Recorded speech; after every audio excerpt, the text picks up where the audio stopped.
Things like, I am a girl, or I am 5'2", 1.5. Or I have black and blonde hair. And these things are things that you obviously can see about me, and they're very concrete. And then there are other answers that are less visible, more abstract. Things like, I am loud, or I am brave, or I am awkward. And yes, there is importance on labeling people and ourselves, because it gives us an idea of who others are and who we are as people. And essentially, these descriptions are what defines us. But what I want to talk about today is, don't let these labels define who you are. So what I found was that in different scenarios, and depending on who I was with, I acted quite differently, and I'm not sure if you guys can relate with me on this one. Yes. Yeah. Thank you for this.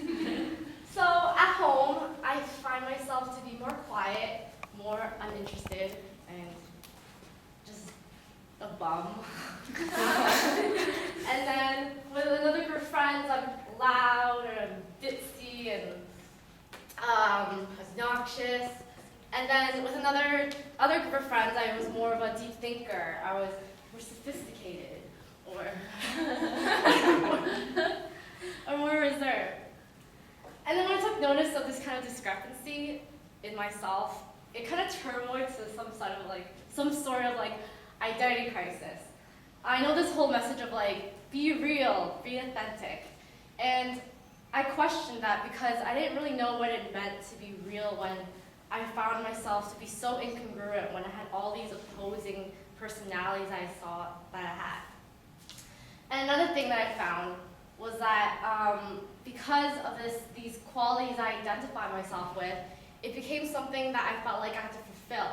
Like I had to fulfill some sort of expectations of my labeling or my personality. So I guess I get some feedback from some people and friends that I'm like a entertainer, or I'm just musing and all stuff, and it's something I guess I identified with because I got feedback, and it's things like, oh, I guess I am one of those moments. And because I identified myself as it, in moments when I felt like I wasn't making my friends laugh or cheer people up, I felt like I wasn't being me for some reason, like I wasn't fulfilling my expectations of being me. And this especially was the case in the summer. I was going through some sort of slump, and I just felt like it was hard for me to be cheery and be the entertainer when I was just going through my own stuff. And I took it really hard on myself because I felt like I wasn't fulfilling my set role, or I wasn't being my identity. And that was a problem. I kept dwelling upon the thought of who I was supposed to be or who I thought of myself to be. And that cycle of labeling and just, oh, I'm this, I'm this, I'm this, it just led me to kind of feel really, to a point, I guess, depressed, and really took a beating on myself. So that was the summer, and that slump is kind of over. And what I learned and what I now see is that personalities and characteristics, I think they're simply just temporary checkpoints.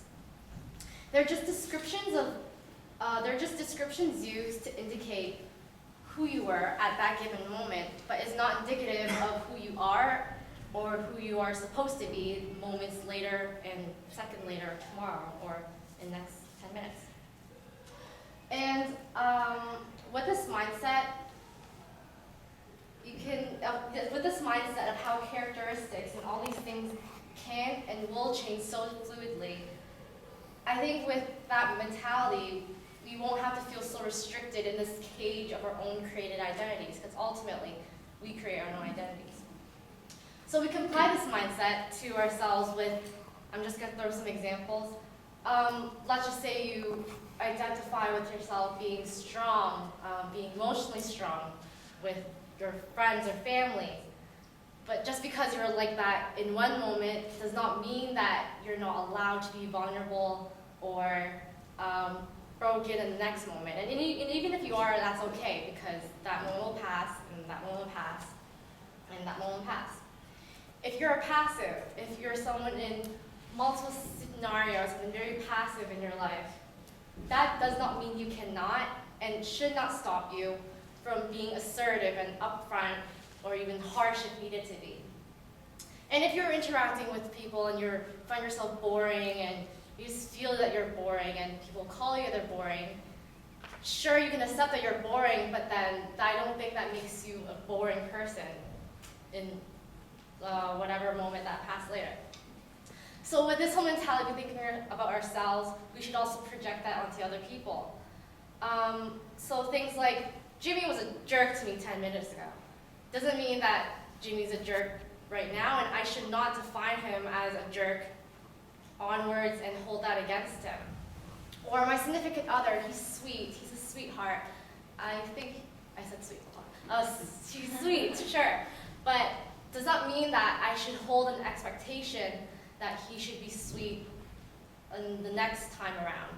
And I think sometimes that's why people go into conflicts, because our expectation of how we define other people's aren't met, and we get so dissatisfied and we get angry, when we should really just understand that people are just constantly changing. So I'm sure you guys already get an idea what I'm trying to say without the examples that I came across here.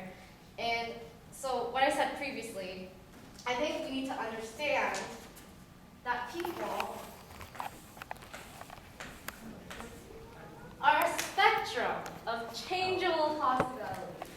That sounds so much more fun. And that we are an embodiment of all these possible characteristics, and we're capable of being any characteristics, whether it's being loud or quiet, whether it's being loving or hating, whether it's being funny or lame. And I think we should be able to accept that, I think that we should accept that in certain moments we can be a certain person, but also be ready to let that go and let that pass.